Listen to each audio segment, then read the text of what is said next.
and a lot of remains have been collected. That is from areas near Gombe of those people who were killed in the course of the war.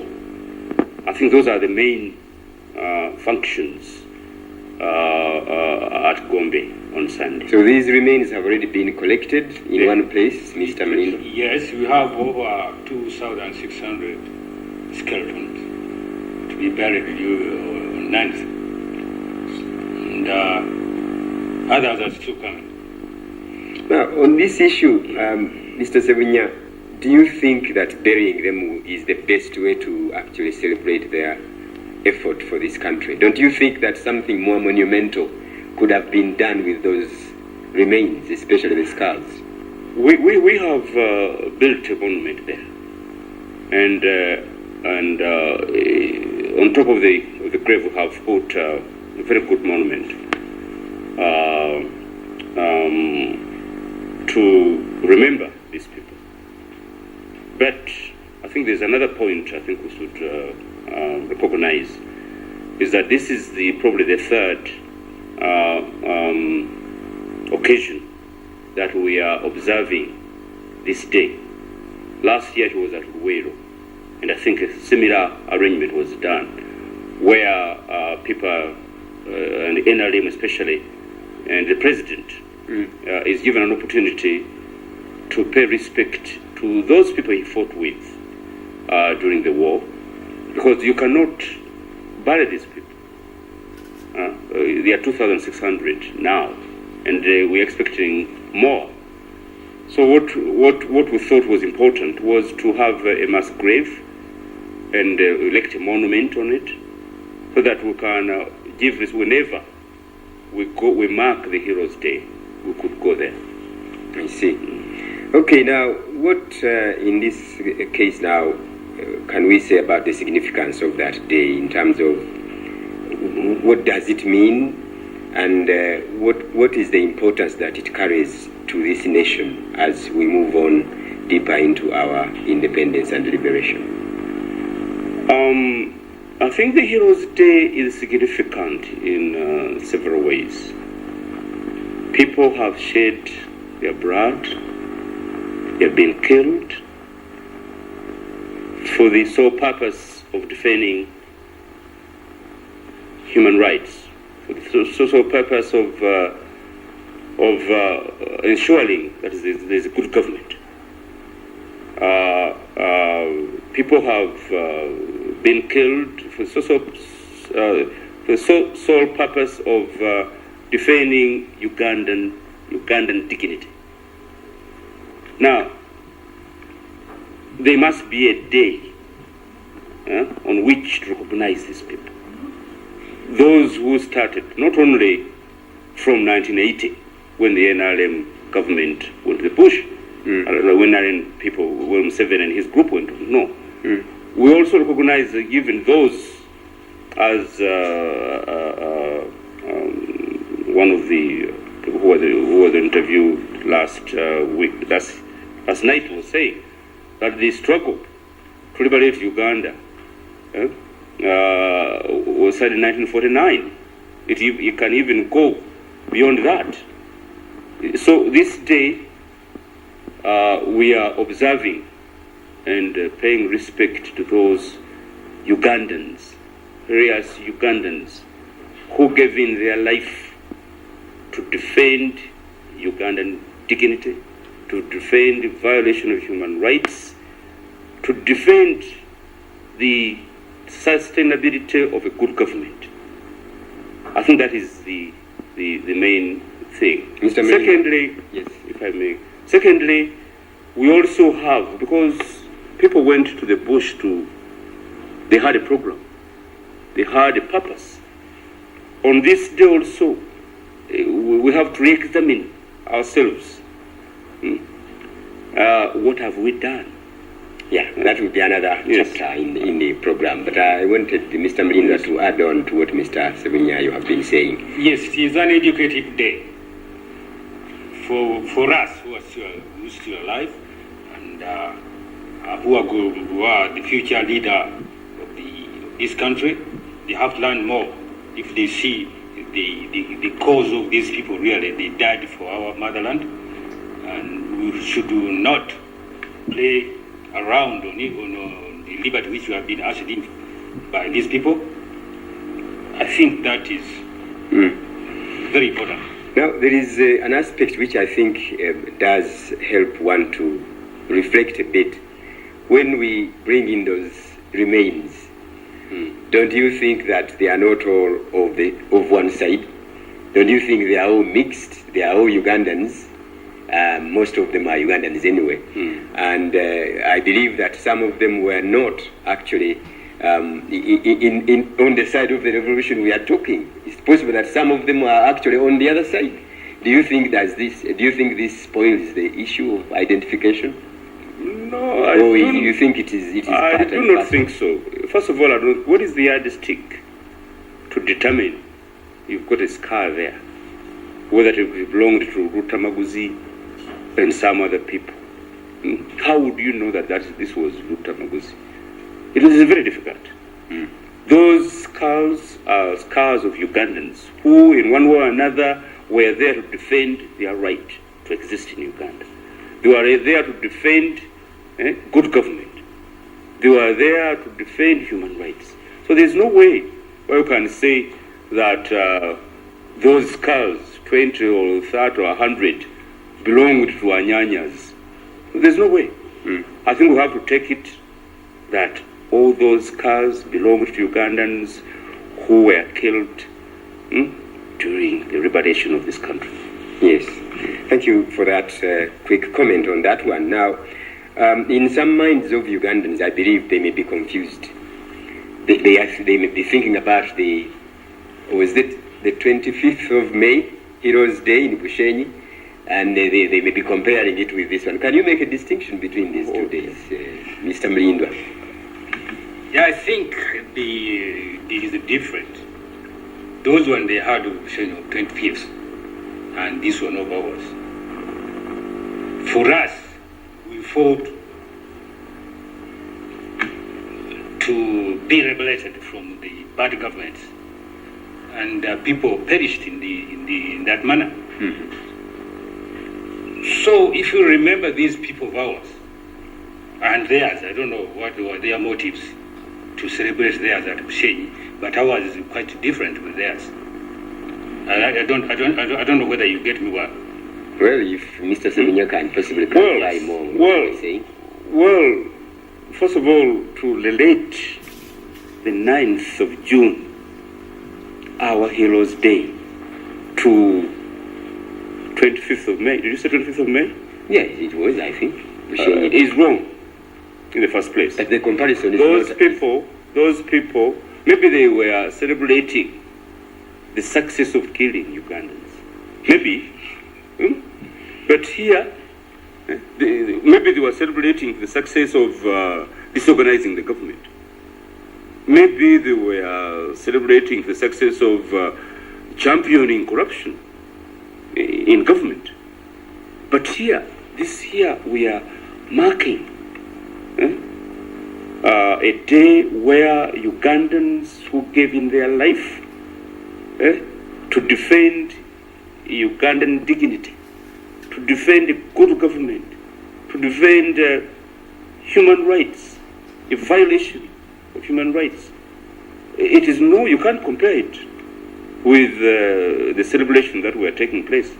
You see, in the mind of a common man. No, Ugandans, I think they are very well educated people, and they have been following what has been going on in this country.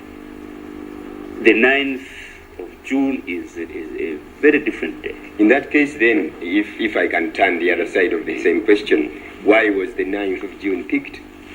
Can you tell me the history of the picking of the day? Well, the 9th of June, the NRM decided a day because there was no significance on the 9th of June? No.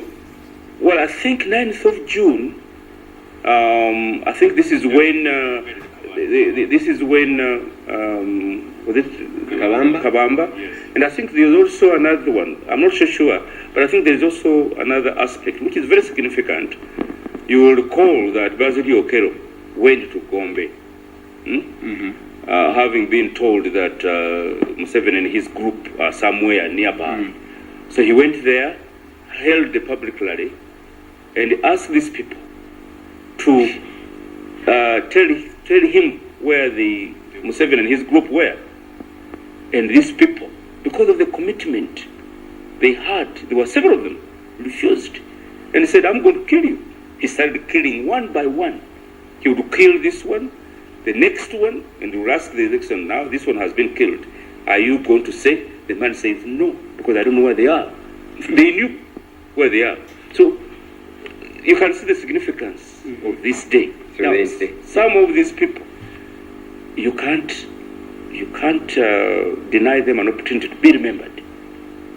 Okay, now, as I But was... the 25th. 25th of May, because this murderer, arrived at Bushenyi, and it made that Uganda must mark that 25th. To me, I don't understand it. Anyway, the spelling of the two is different. The other one was a single hero. Oh, I see. And I think these are many. Yes, At least right. that one is a distinction. Right. And the comparison is But not- Ugandan marked that. Well, now the objectives of this Heroes Day are obviously very dynamic in the sense that they don't only stop at celebrating. But do you think that the way we are going to celebrate is the best way, for instance, to teach our children to understand that maybe sometime in the past there are people who shed their blood, even those who are still alive, actually suffered, and we're aiming at something much more important than the present joy? Do you think the way we are going to celebrate is really the best way we could celebrate? Yes, to me, I think it is an educative thing, especially for the young ones. For those, especially those who are in Gombe, in my sub-county, they are aware the consequences of the bad government and the consequences of the good government. So if we start right now from the beginning to educate these people how to govern their country, I think it is also good. And I think this day is not a day for merrymaking. We are remembering our lost heroes. There's not going to be any fanfare. We are going there, the president is coming, and the LRM hierarchy is coming, and everybody is invited to come, diplomats and ministers. We are going to observe and pay respect to those people who died. We're not going to invite drummers to start, drumming and merrymaking. There is sorrowful drumming, don't forget, Mr. Sevinya. Yeah, but not on this day. Not on this day. I don't think we're going to have that. The significance, as I said, as Mr. Mulumba said, is, first of all, burial. We have collected. This was also done in Luweero last year when they marked the Heroes' Day. So we hope that this will be probably the pattern. I don't know, but I hope this will be the pattern. That if it is, we say next year we go to Mubende, we will take an opportunity of that very day in that particular area selected to mark this day, to also give respect and bury the scars that will have been collected. So in this case, Gombe was selected in Mpigi district. Mpigi is in Luweero Triangle. So we'll take an opportunity to bury those scars, the remains of unknown. Okay. Yes. And to add on what he's saying, other districts which didn't have an experience as we do, they shouldn't also rejoice to have it. What do you mean? To have the same burial or what? Because in that exercise you have to lose your life. Oh, yeah. Now, I think you should try and realize that there is a bit of joy on that day, in the sense that if a woman is pregnant, she has to go through pain to give birth. There is a mixture of joy and a bit of pain. So in this case, I think don't rule out the question of joy. Otherwise, what you are celebrating would be meaningless in terms of having fought for human rights. Agreed, Charles. I can't agree with you more on that. Yes, there is a bit of joy. The joy in a sense that those people who shed their blood, fought and died for cause, and those who took over, those who are fighting along with others, who survived, have now formed a good government, yes, which has championed human rights, which had put in place objectives of those people who died. Good government, sustainability of development, fighting corruption. You know, these are, I'm sure, these are some things these people fought for and died for. So there must be, on the other hand, a joy that we have achieved something. We are in the process of achieving, implementing what these people fought for. So there is, on the other hand, joy. On the other hand, yes, we remember that Lutamaguzi died. I wish he was among ourselves. So it's a two-way. And to add on another point, those who have died, yes, but we still have who are really still alive. You be with them, you see them physically. Are you one of them? Of course. Very good. And if I could also add, I don't know whether I can come in here. The other aspect I talked about earlier on, the question of re-examining as leaders. Yes, I'd like to raise that question in a different way, Mr. Sewinya. Let us start looking at that in terms of the NRM revolution having started by the shedding of human blood and also suffering of the people, some of them who are still alive, cannot succeed unless the people at the grassroots join in it now. How much, you are now RC chairman, how much do you think that the ordinary people at the grassroots do actually get involved and do grasp their role in the success of this revolution for which these heroes died and some of them suffered and are still alive? Well, let's tackle this question this way. First of all, let's examine the aspect of joy attached to this day. I think there is joy and proud for some of us who are, in fact, for the community of Uganda, for the population of Uganda, that these people fought for a principle of good government, that the plans they had is now being implemented. So as far as the involvement of community, down at the grassroots, it has not is concerned. Right, I'm coming to that. As far as the involvement of the community down at the grassroots, that's the RC one. Even we in Impigi, we start with RC0. So the family. Now, the families are very well organized because the NRM has ushered in a system of self-examination. How do you stand in the community? So we go to RC1. Yes. The RC1 is the system which is so unique that it gives an opportunity to the people in that location to govern themselves, decide on the development in that particular area. So that is I think, an aspect which is significant on this day.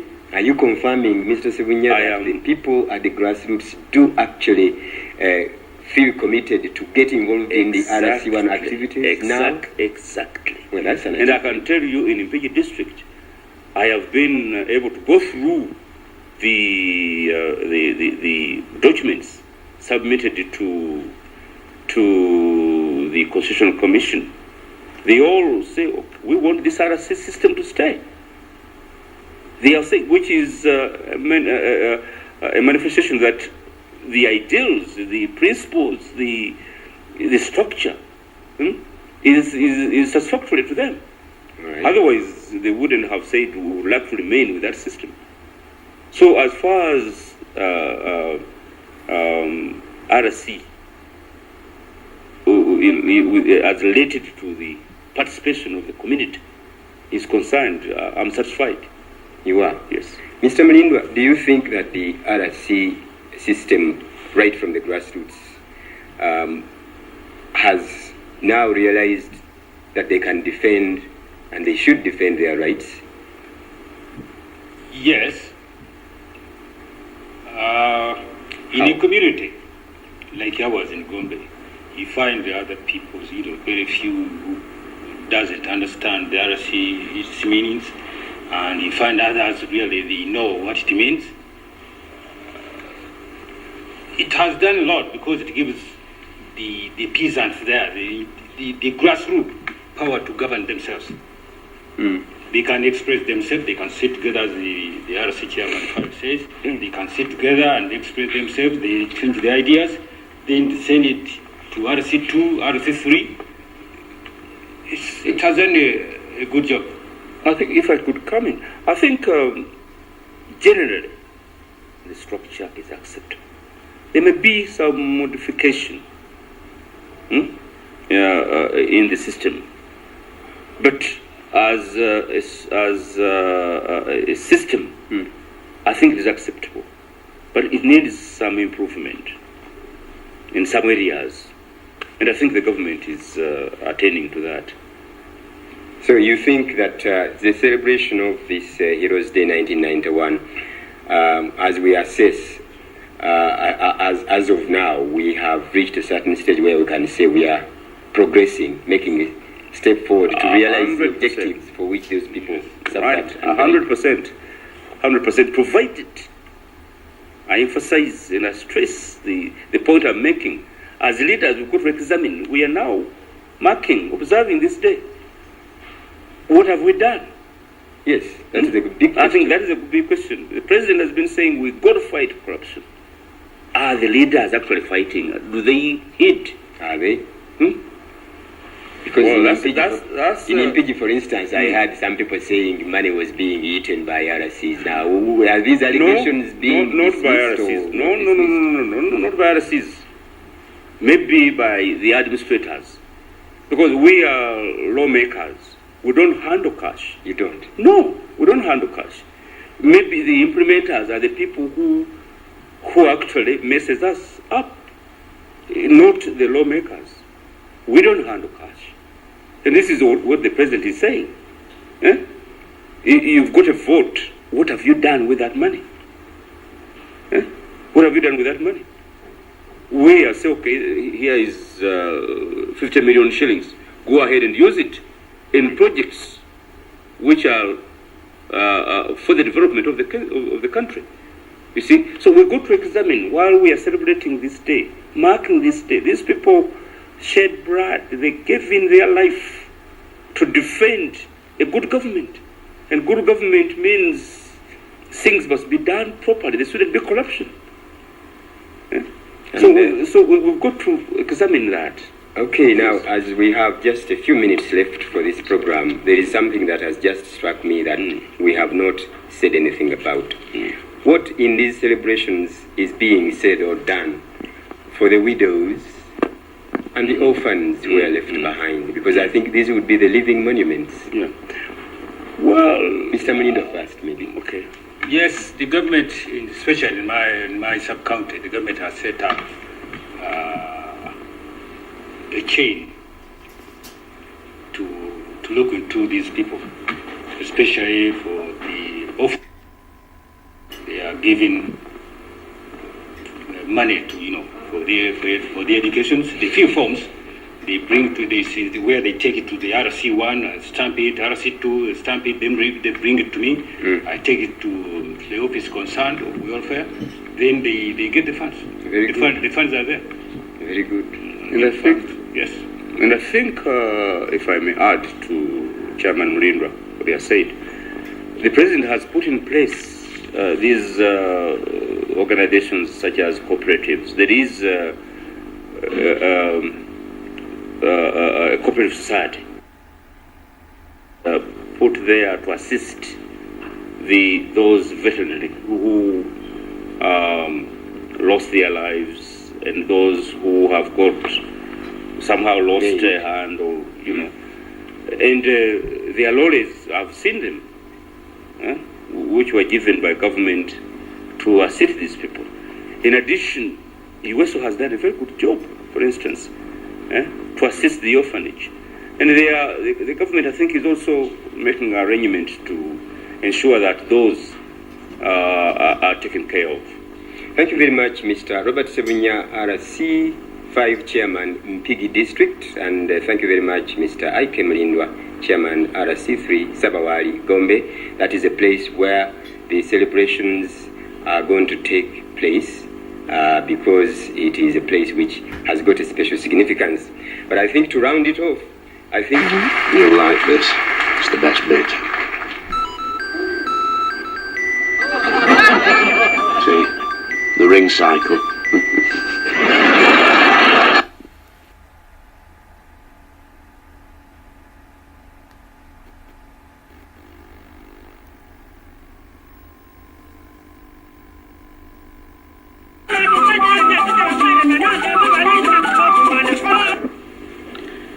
Good evening. Welcome to yet another of the special programs which we've been having on Heroes Day. Tonight in UTV studio, we are privileged to have the first Deputy Prime Minister, Honorable Kategaya. Good evening, viewers. And I am your host, Arthur Gakwandi. I'm going to be interviewing the first Deputy Prime Minister on the significance of Heroes Day. Honorable Kategaya, could you throw some light on what Heroes Day is all about, and in particular how the 9th of June came to be fixed as Heroes Day? After the struggle and takeover of the NRM, there has been, there was some request by the people of Luweero particularly that we should have a Heroes Day of those who participated in the struggle. And we chose the 9th because on 9th June 81, we had some unarmed civilian supporters of the movement who were confronted by the UNLA and asked to review the presence of UNLA at that time, and they refused because they didn't want to betray the cause. So they were killed, and we have the famous man we have is Rutamaguzi, who was killed with a number of other people. So we thought we should honor these people who refused to betray the struggle at that time when it was very, very young. For us, it is important that people who are not soldiers but committed the struggle, thought they should die for the struggle rather than betray that struggle. And it's very significant to our movement. Right, but does the day have any significance beyond the particular sacrifice of those 9 people? Or? Of course, now we have made it a national day, right, because we want to honor all those who have lost their lives struggling for democracy and peace in this country. But the 9th, I think, is just that goes to few individuals who died, but now the day is bigger than that. We're honoring all Ugandans who sacrificed their lives for the democracy and peace in this country. Yes, but Mr. Prime Minister, now we have a problem of there are so many people who died during the struggle. Some in a heroic manner, others maybe not in such a heroic manner. If you have one day for everybody who lost their life in the struggle, doesn't it in some way obscure the unique courage, the special sacrifice, the special qualities of those who made a very special contribution, because you have one general day now. The definitely, I mean, not everybody who died during the struggle is a hero. Right. A hero must be an exceptional person in performing his duties at that particular time. I mean, you can even go in a battle, but there are some are heroes, some are not. Right. So we are talking of those people who showed extraordinary courage and commitment to the struggle. Who would otherwise have given up the struggle? Right? Like those people. Right. They could have decided to betray the cause, and maybe the enemy would have forgiven them. But they decided, no, we would rather die rather than betraying the struggle. That's what makes a hero. But if you die by ordinary circumstances, I don't think you become a hero. So I don't think it will show the significance of those who sacrificed a lot more than others. Right. By having one day, I don't know whether you would like us to have more, a week or something like that. No, I wasn't thinking of a longer period. I was simply thinking of perhaps singling out those people, either reading their names on a particular day, or so that their relatives, widows, children, orphans can know that these people are recognized in a particular way. They are not just part of all the victims of the brutality. We're working out a system of giving the awards and honors for those whom we think have performed very well, either in the war, in normal life, or in academic world. But we haven't finalized it. It has been discussed in NEC, and it has been sent back for modification. But that one is the time when we shall have an opportunity to name names, if I may use the word, expression. Right. But at the moment we are just reminding the nation that there are people who did some exceptional work in bringing about peace and democratic atmosphere now we have. Are we now particularly thinking about the dead, or are we also including people who have been heroic but are still alive, have survived? Yes, when it comes to giving honors and awards, yes. I'm sure it will not be confined to the dead alone, no. Right. There are those who are alive and did a good job, so exceptionally good job. Right. Yeah. But those will have to wait until. Yes, I think that's when we have the names, because you're asking the question of names. Yes, yes. Because now we are saying it is just a general celebration. Yes. Why shouldn't we have particular people named?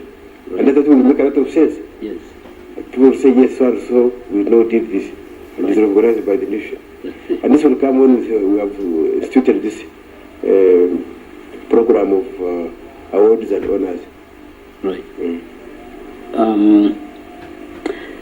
Last year, this day was celebrated in Luweero.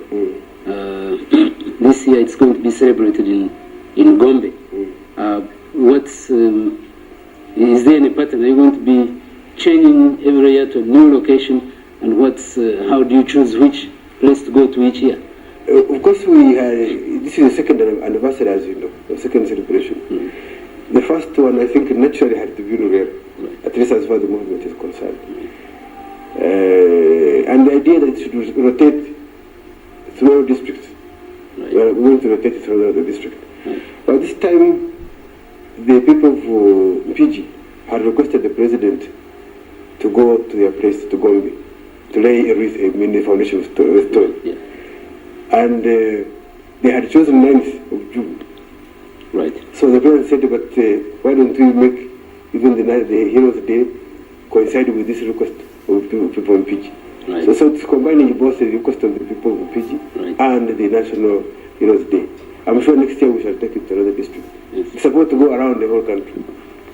Could you say something about this monument which the people of Mpigi have built for their heroes? I don't know whether all districts are busy building monuments. No, this was a local initiative. Yes. It's a local initiative. Yes.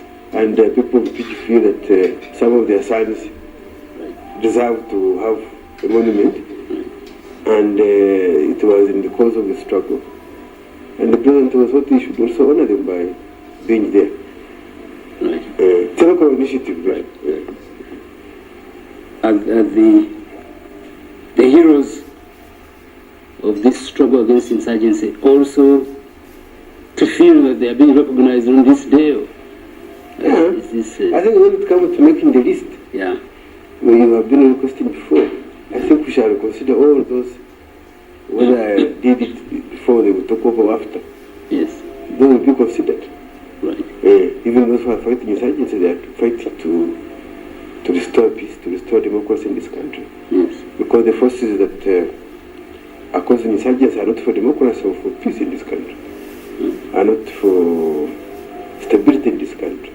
So they are the backward elements which have been causing problems in this country.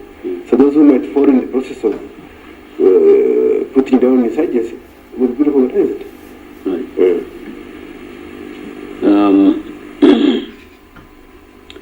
Well, the fact that we are celebrating this, marking this day in different districts each year, I guess produces some problems. Now, what about the rest of the population who will not be able to go to Gombe?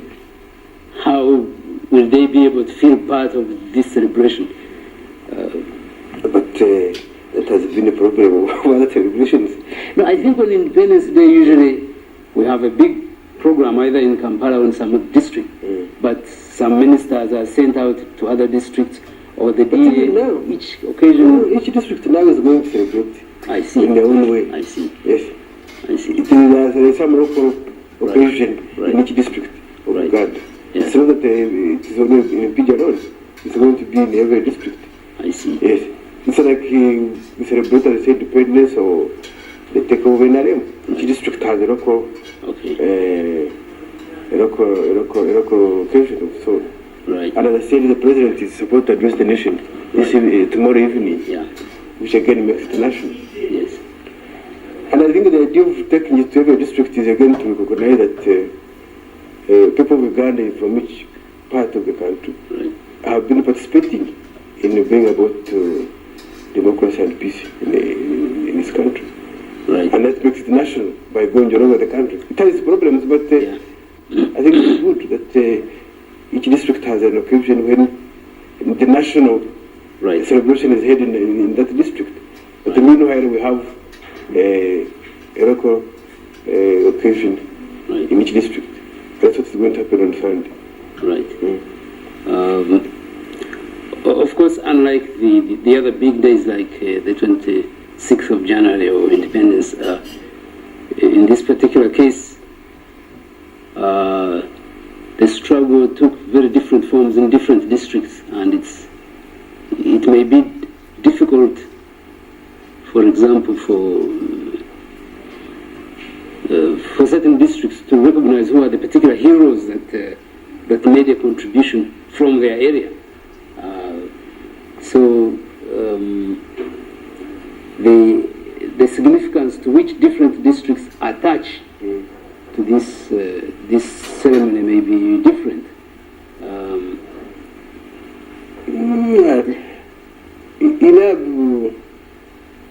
I've been chairing this meeting of trying to establish honors and awards Right. system. Yes. And I wrote to all chairmen of RC5. Right. And it's amusing that each district has its list of what they consider heroes. I see. Yes. Okay. Because we have received a long list. Each district has people they consider heroes Right. who deserve awards and honors. Right. So if we don't restrict the period in which we want heroes, Yes. each district will have some contribution. Because the struggle, in any case, the struggle of NRM was not the first and last. Right. No, we are building up in a situation which had been building up. There was independence struggle, there was pre-independence struggle, there was a struggle against the mean. Right. And each district, I think, has participated. Then there was the NRM. So, Okay. and I don't think we are going to say heroes only appeared Right. during the NRM struggle alone. Right. I think we are going to say that we have had different struggles, and we would like to look back and see who did the most exceptional sacrifice. Right. And as I said, each district has sent them a list Right. Actually, they have their own list. So I think there is some local identification Right. with this Heroes Day. Right. Of course, we already have some national heroes who have been recognized and their remains have been taken to Kololo. Do you see a possibility that when the list is widened, we shall have a larger cemetery there with more remains being... I think so. I think so. Yeah. I think so. Because in many cases, in some places you find even a plaque, just a plaque, a name. Right. Not necessarily a tomb, it's just a name. Right.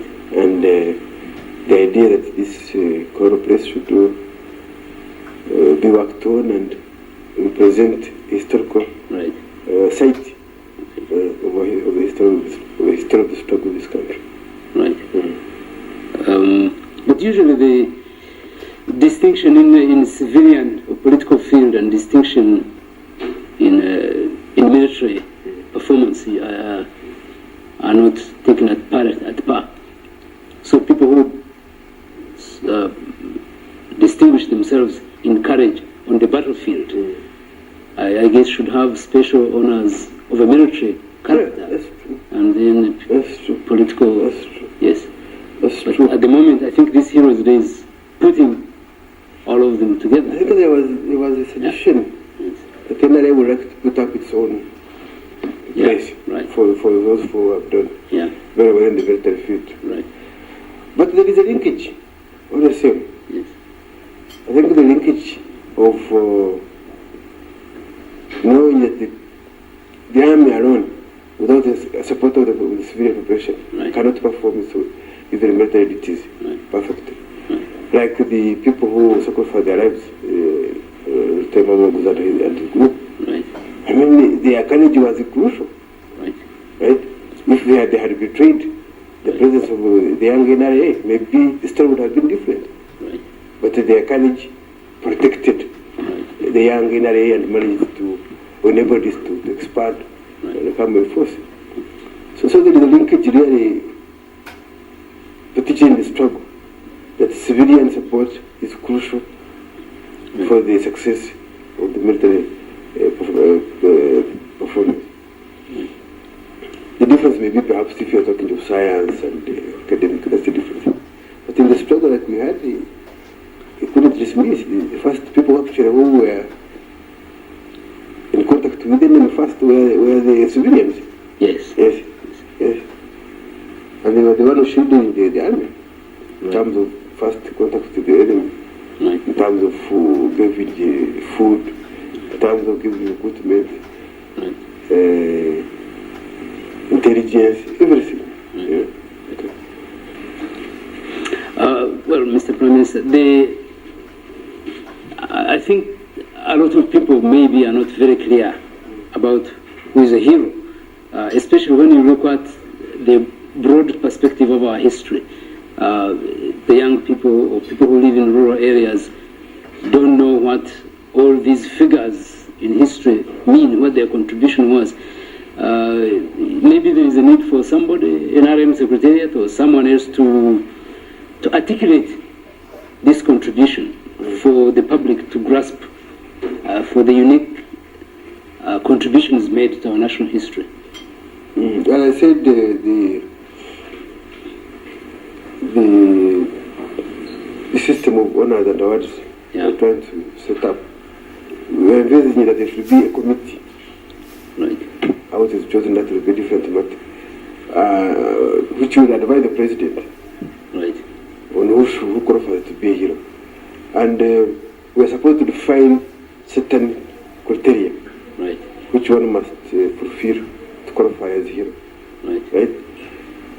And then also visit that there will be a write-up Right. on the individual, what he did, his background, and all that. And then in a booklet form. Right. So that if somebody is named as a national hero, Right. there is something to read what he did. As I say, for example, like the late Msazi. Right. One should know who is Msazi, what did he do, why was he born, Exactly. why was he made a hero. Right. So that one is coming up Right. when we have that system in place Right. of awarding honors and honors. Right. As you know, in some countries, they create heroes, they build monuments. When there is a change, they change the list. They sometimes pull down the monuments and then they erect new heroes. This happens in some countries, not in others. And I don't know whether how the representation on this committee is going to be made so that... Well, I think we don't want that type of thing. Yes. Heroes of the moment. Those are not heroes. Right. But people have sober and objective. Right.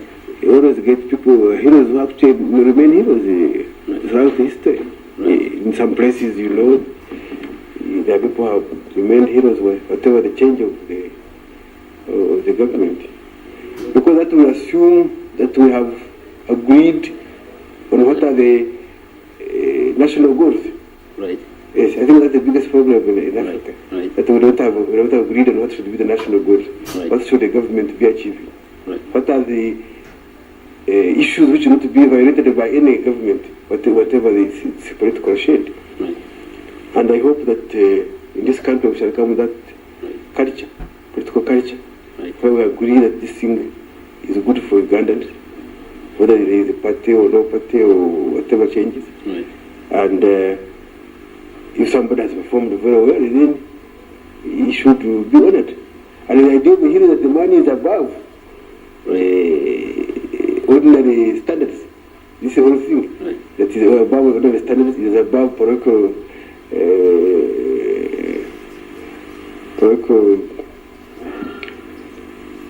considerations.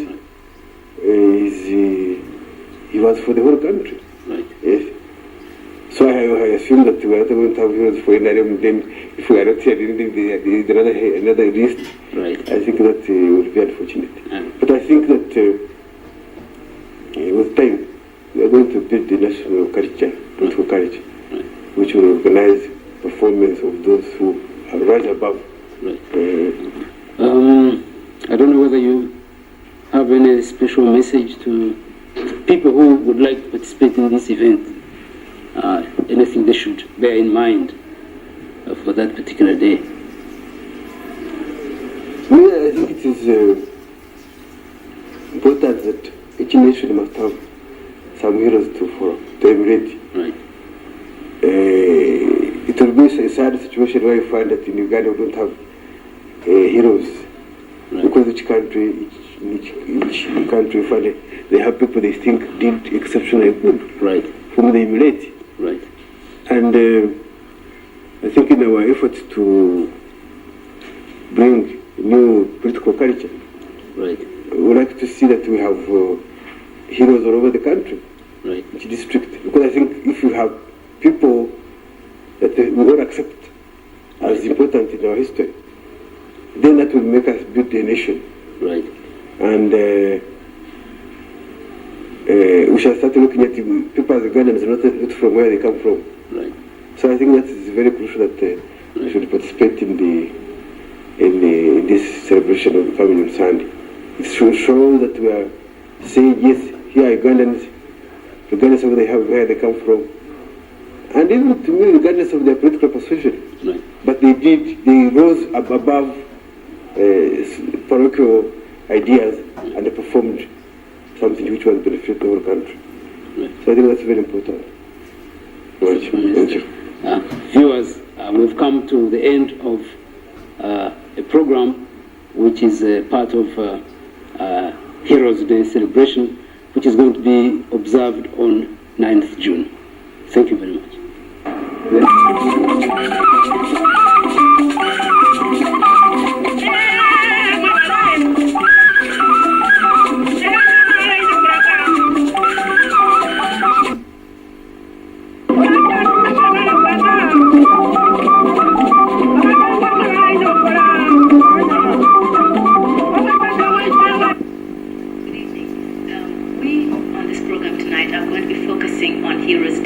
Heroes Day is observed annually on 9th of June. On the program, I have Honorable Mrs. Gertrude Njuba, who is Deputy Minister in the Prime Minister's office. She will be telling us something about the role that she played in the liberation struggle. I want now to welcome her most warmly. Most welcome, Mrs. Njuba. Thank you very much. I'd like you to start off by telling us what this struggle meant to you. My first assignment was commuting between the camps and Kampala. And in that commuting, I was assisting the army in recruiting, assisting in carrying supplies, assisting in intelligence work. Where we had to form some sort of intelligence network within the country. So for the first year, that's 1981, I was commuting between the camps and Kampala and various other towns occasionally. These camps were located where exactly? Some in Luweero proper, others in Mpigi, and others in Mpigi. We had in the southern part of the country. Yes, that's right.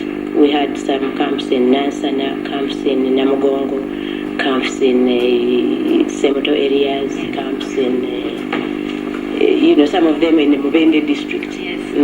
So in fact, as you mentioned, there were several camps. Of course, there were obviously then even the camps being several, you could not have met everybody who was in the struggle. No. In fact, in that 1 year, there are camps I never reached, especially the ones in Mubende. I did more work in Mukono area and Mpigi and Luweero. Okay. When you mentioned Mukono, it would be interesting to know how you managed to cross over. Did you go through Kampala? Through Kampala, because I was based in Kampala. Yes. And I continued being a civil servant for the whole of 1981. I would go to my office, do some work there, then leave, go and deliver whatever messages I have to deliver, pick the messages I have to take to the bush, and off I go. And all that time, nobody suspected what you were doing? For quite some time, nobody suspected. No. But sooner or later, they did. They did? Yes. And then what happened? And then I had to run out of Kampala and stay in the bush permanently.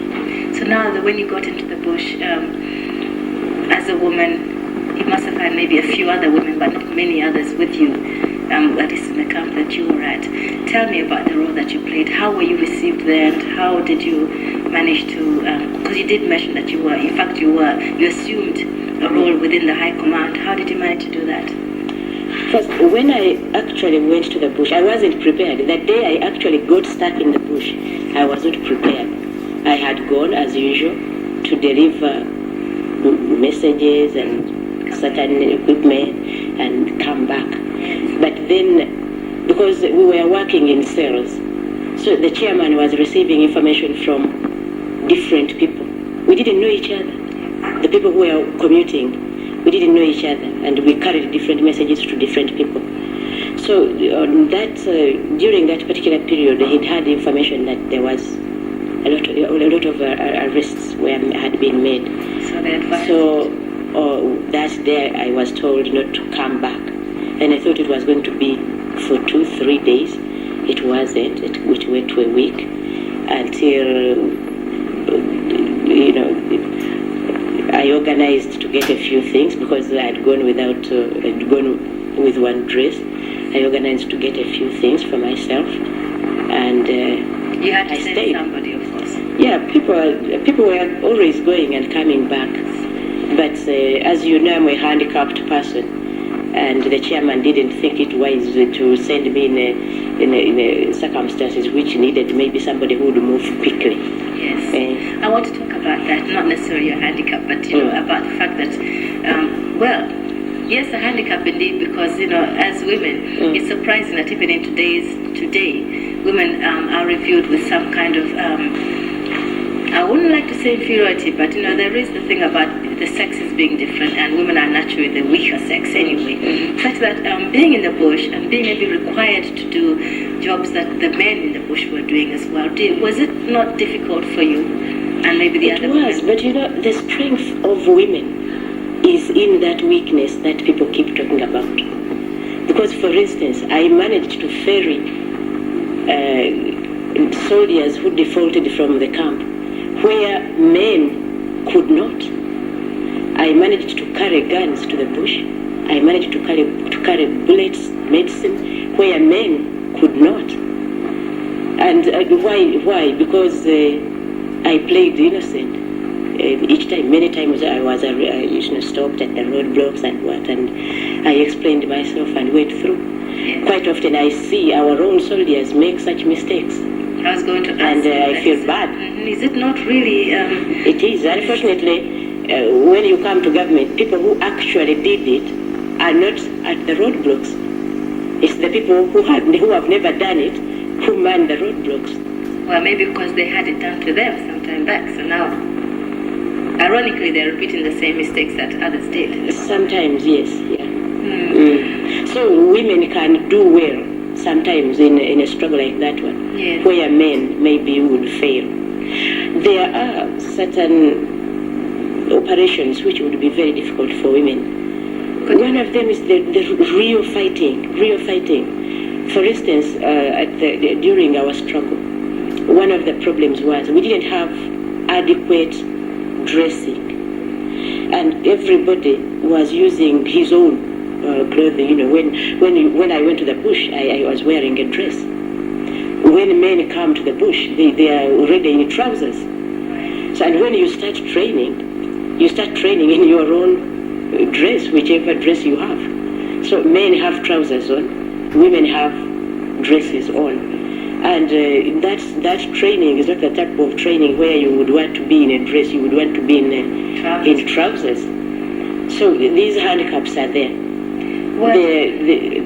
There are certain natural problems that women have, where men would not be bothered, but where women from now, every now and then, you find you are in such a condition and you have to cope with the fighting. Nobody gives you any concession. At the same time, cope with your natural problems. There was no provisions made at all for women because of this? Like maybe any special privilege, any special handling, especially when you're in a physical condition? Sometimes, the army tried, but sometimes it was not easy. For instance, when I went to the bush, there was one woman in the camp, only one woman. So I was the second woman there. And logistically, people didn't think about our such problems. They would think about food, about medicine, about those things that everybody needed. But nobody thought that these two women whom we have got monthly problems. Yes. But at that time, as I told you, people were commuting between Kampala and the camps. So privately, we would send them. You would ask for money. You don't necessarily have to say, I need some little money to buy something. They give it to you and you send for this. But as time went on, there came more women in the camps. And then times became more and more difficult. Movement between camps and Kampala became more difficult. And the government became more vigilant. So that the chairman became even more careful about sending people. So it was not easy to know who would be going so that you send for these things. Yes. So time came when we had to talk about it in a meeting. Yes. And say, by the way, we have this problem and nobody seems to take care of it when we are talking about logistics. And I remember the chairman saying, by the way, how have you been managing? Yes, we never thought about it. Yeah, they never thought about it. But when more and more women came to the camps, we also gathered more and more brains. People who, the local people there, they have ways of dealing with these problems. They are not exactly hygienic, but sometimes we had to use them. We had to take their advice, and that's how we coped. Until you must have had the army started taking it as one of the priority areas. Okay. You must have had a lot of cooperation with the people in the villages where you lived. Oh yes, there was nothing we could have done because for a long time, how would we get food? It was the local people who collected food, carried it to the forests. They gave us saucepans, they gave us information, they gave us medicine when the herbs. They knew the medicine, and sometimes it was difficult to get modern medicines, and these people were treating us with their local herbs. We got a lot of assistance. There is no way you can fight a guerrilla war without the people around you. They are the water, you are the fish. That's right. You mentioned that there more and more women eventually joined up. Did you find out many of them what reasons brought them into the bush? Reasons? The biggest batch of women we got in came from a school that was where, Asimo, the administrative secretary, NRM, he was deputy headmaster there, and this school was attacked. So Asimo, to protect the children, ran down to the camp and with both girls and boys, and we had no other way of protecting people other than teaching them how to fight. The girls eventually stayed. And the girls eventually stayed. They were trained in handling guns. They were trained as nurses. They joined various departments in the struggle. Then we had more women coming in from Kampala, part of our intelligence network. As it became more and more difficult for them to stay in Kampala, they came to the bush. Okay. Tell me more about that role that you played in the High Command. And did you seek any assistance from many of these women? Or were you solely alone? Oh, yes. You had to work with other women. One good thing about being in trouble, you need each other so much. You cannot work alone, and you almost love everybody. So I had to work with many other women. When I went to the bush, as I told you, I was not prepared. Yes. Okay, the camps also were not prepared for me. I didn't have an assignment there. For some time, I was just there as a refugee, I didn't have much. Yes, I didn't have much work except attending meetings when they were there. Yeah. And at that time, we had not thought about trying to militarize everybody. So everybody knows about combat. But then operationally it became difficult to know who should give who instructions. If you were in the camps, the movement takes you at a certain level. They think maybe this one should be done for you.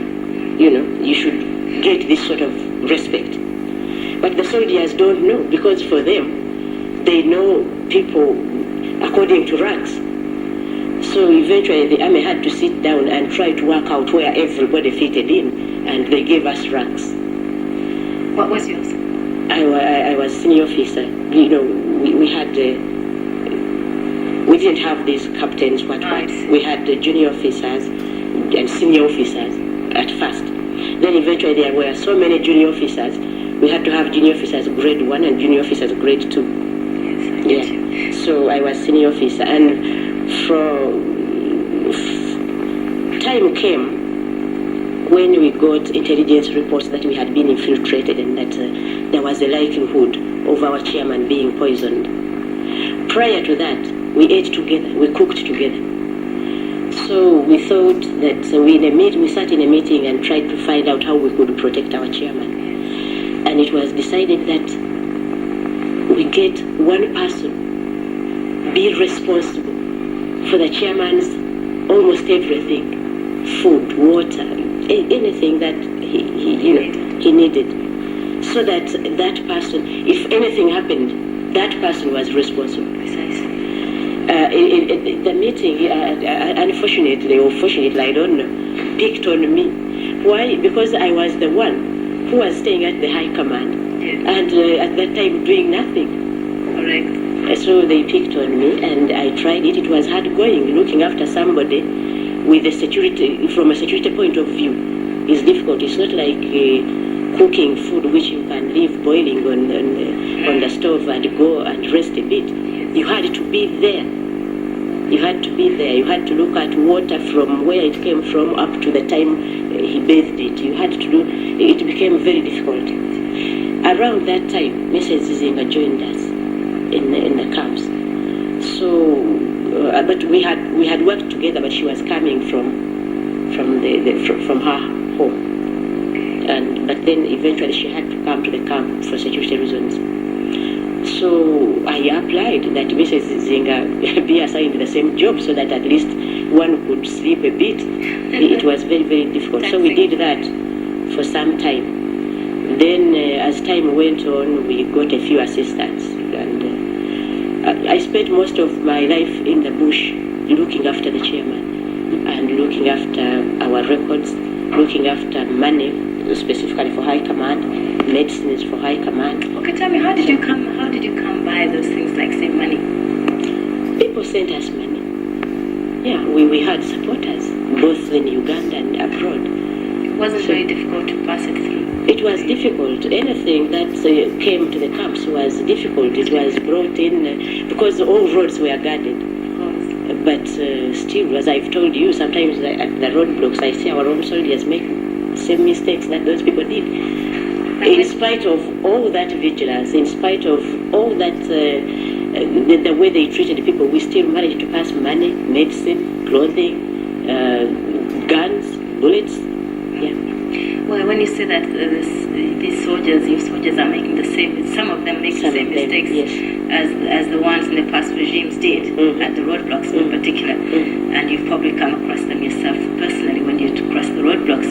What's your view on how to discipline them? It's difficult for, when you go at a roadblock, you don't always go, say, telling people that I'm so and so and I have gone through this sort of exercise, this is a mistake, this. What you do is you go and alert the commander concerned. Let him know the loopholes. I'm sure you've been talking to Honorable Gombe as well, and her efforts in the north to politicize some of these youth, I think, who join the rebels, you see. What's your view on that? I mean, do you really think more should be done still? I must tell you that I admire this Honorable Betty Gombe, the way she has managed such a difficult task. Of course, a lot has to be done because politics is a continuous thing. Today you convince this one, tomorrow somebody else is misled. Because while you politicize, the enemy is also politicizing. And youth are coming up, we are bringing up more and more children all the time. Do you think something like Changwanza should be extended to the youth? Yes. Political. Yes, I wish we could afford it. In fact, if we could afford, all young people should be given some sort of military training. Why? Because the other day a man was attacked at what do you call it? This place after Mulago, some place there, at a petrol station with a lot of people around. Time is about 7:30. Everybody moving. Only two thieves, and the man struggled alone. Everybody ran away. They had just one gun. Everybody ran away and the man struggled alone. Eventually, he managed off. But if these people had some training of some sort, they would know how to assist. But now everybody just runs for his life. In the end, that man could have been killed by people who maybe had about 2 bullets. Correct. Yeah? So if we could afford it, we would train everybody. But it's a very expensive affair. That's why we are just training a few at a time, beginning with those who have the biggest impact on people's behavior. Yes. Yeah. Those who are in very positions of responsibility, especially the youth. In fact, yes, I get you. So going back to the other question, what do I think about those youth who have not had the same training as NRA? Really, I sympathize with them. They are doing a bad thing, but I don't have ill feelings for them. Why? Because young people can be led in all sorts of directions. So if you're a young man and you join a good army, you are lucky. If you join a bad one, yes, you may have been a good boy, but you behave as the commanders say. Precisely. So really, I don't have a bad feeling for them. I have more pity than bad feeling. But I really have hard feelings for the leadership. Yes, absolutely. Most of these politicians know what is right. They know what is right. But because what is right does not assist them to continue getting the benefits they used to get. They don't like it. They don't like what is right. They are better off in the type of Uganda that we had, because then somebody would come to you, give you 1 million shillings so that his brother is released, is not killed. So people like that sort of life. So I really have bad feelings for such people. Because in a government like this one, if you don't agree on a certain point, say it. For goodness sake, I have had people say things in the house here, in Parliament, against the president, against the vice president, and nobody has been arrested. So whatever you want, say it. Let's discuss it. Precisely. Why do you have to go and kill somebody's son so that you become a minister? Okay, you will say, why did you have to go? Because at that time, where would I stay? You stay in your house, somebody comes at night, gets you from here. You were fighting for your basic human rights. Yes. The only way I had to bring up my children in Uganda was for me to go fight for them first, and then come back and look after my children. But now, anybody who wants to look after her children can do it in his house, peacefully. Yes. Yeah, and from there you can come and enjoy all the other benefits. You can go to RCs, you can say whatever you want, you can criticize the government the way you want, you can write in newspapers. Why do you go for the gun? And in most cases, these people don't actually go for the gun themselves. They tell someone else's son. If you ask how many sons of those people who are instigating war are actually in the bush, they're right there. They have their sons abroad with them. It's someone else's son who is doing it on their behalf. Well, Honorable Gertrude Njuba, on that note of very sound advice against animals trying to go into the bush and those who are mishandling the basic human rights of the individual, I think those who have heard on the program are going to try their very best to disseminate this information to others. And I do hope that next year when we invite you to discuss Heroes Day again, we will probably have those elements long and gone. I hope so. Yes, thank you very much for coming on the program. And those of you who've been watching, I've been talking to Honorable Mrs. Gertrude Njuba, who is Deputy Minister in the Prime Minister's Office, and we've been focusing on Heroes Day, and more specifically on her role that she played in the liberation of Uganda.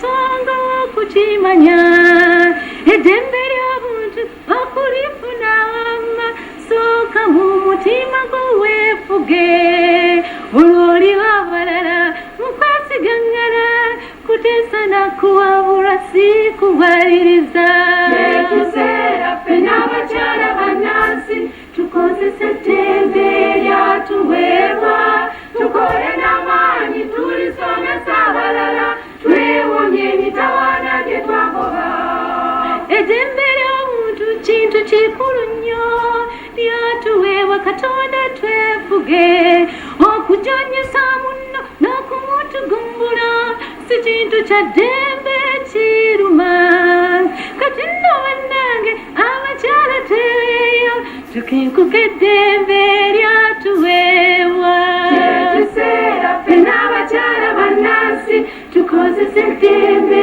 lyatuweebwa tukole n'amaanyi tulisomesa abalala twewonye emitawaana gye twagoba ebitundu bya Uganda biri mu nnaku abakyala tweweeyo tubasomese tubafunire eddembe babe musanyu bannange mbabuulire ekizibu sibalimba abakyala tweweeyo ebitundu ebimu bikyali mu nnaku nakubanga byo byabula eddembe abasajja n'abakazi bali mu nnaku buli wamu nga bakuba enduulu ng'ebisajja by'ettima bibalivebi ekiseera ffe n'abakyala bannansi tukozesa eddembe lyatuweebwa tukole n'amaanyi tulisomesa abalala twewonye emitawaana gye twagoba ekiseera ffe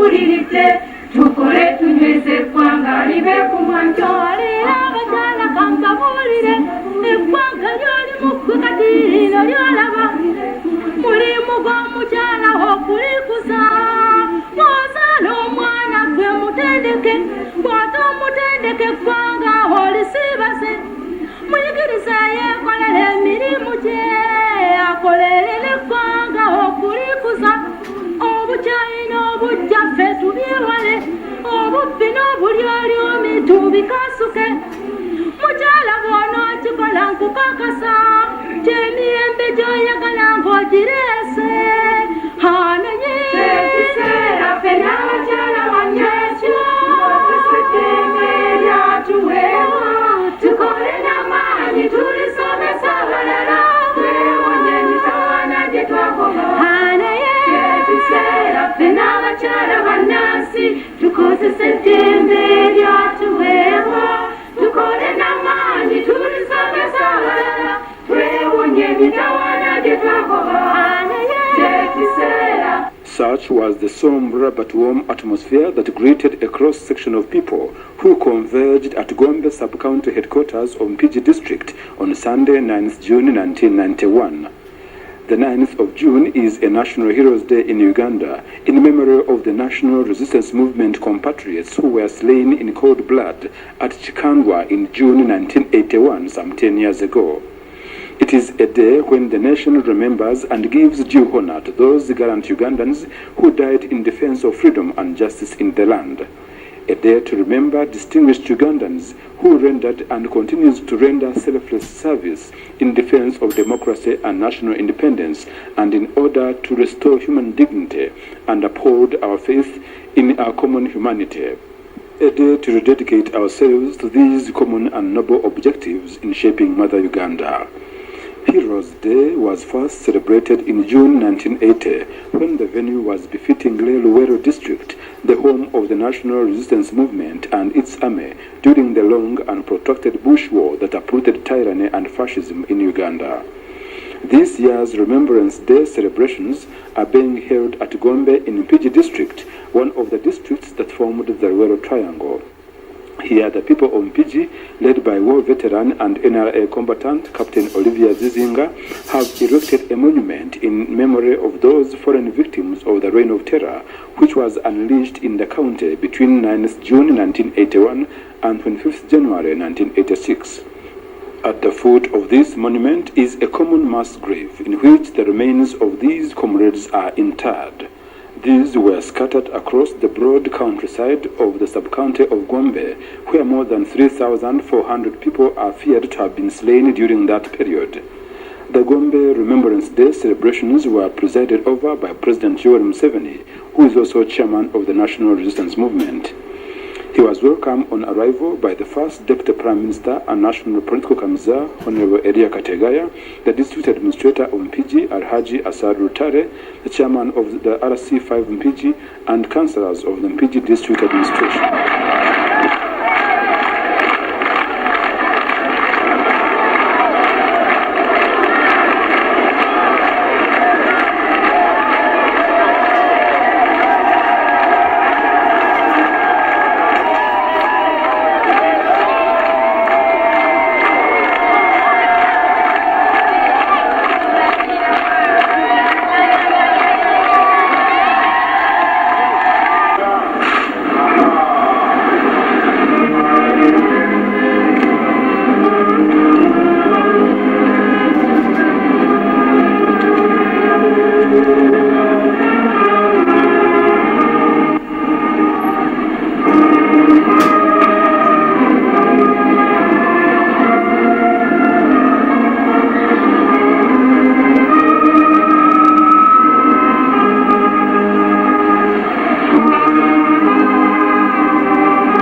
The national anthem was followed by 5 volleys of gun salute and a reveille in memory of foreign combatants and heroes of the movement.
For the occasion were led by the district Kadi, Sheikh Muhammad Sekaja, and the Nandale parish priest, the Reverend Father Simon Peter Sesanga, after which the president was invited to lay the wreath on the mass grave.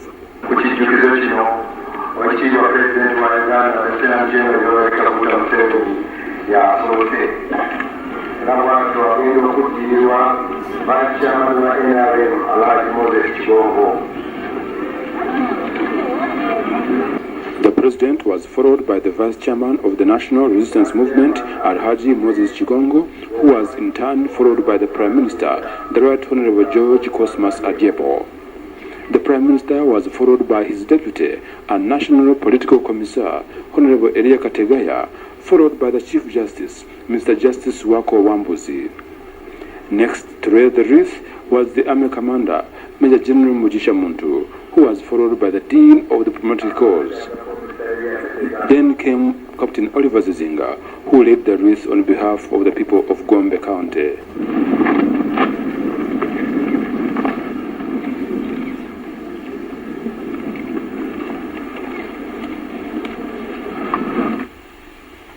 The president was then invited to unveil the plaque of the monument commemorating the freedom struggle and the occasion of the Heroes' Day.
We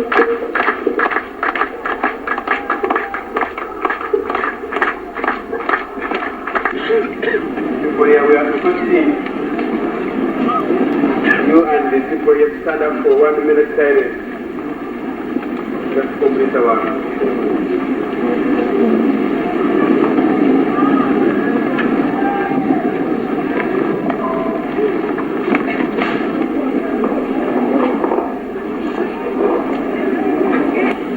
May God rest their souls in peace. Thank you very much.